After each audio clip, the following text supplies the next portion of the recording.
गोंयांत जागे वांटपा संबंधित इंडिया आघाडी कडेन चर्चा चालू आसा अशें आपाचे मुखेली आनी दिल्लीचे मुख्यमंत्री अरविंद केजरीवाल हांणी सांगलें। आपाचे मुखेली अरविंद केजरीवाल आनी पंजाबचो मुख्यमंत्री भगवंत मान सिंग हांच्यांनी शुक्रारा बाणावले मतदारसंघात वचून लोकांकडेन संवाद साधले।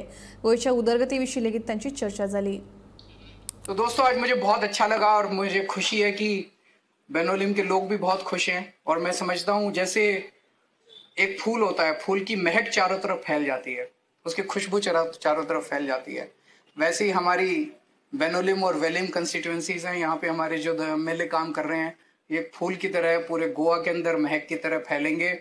2027 में अगर आप लोगों ने जिम्मेदारी दी तो फुल गवर्नमेंट बनाएंगे गोवा के अंदर। और अभी जो लोकसभा चुनाव आ रहे हैं, इसमें हमारा इंडिया अलायंस बना है नेशनल लेवल के अंदर, in which we are in alliance with Congress and many other parties. तो Goa is also on the table, we are discussing Goa also. जो भी डिस्कशन होगा, जो भी फाइनली डिसाइड होगा, उसके हिसाब से आप इंडिया अलायंस को जिताइएगा।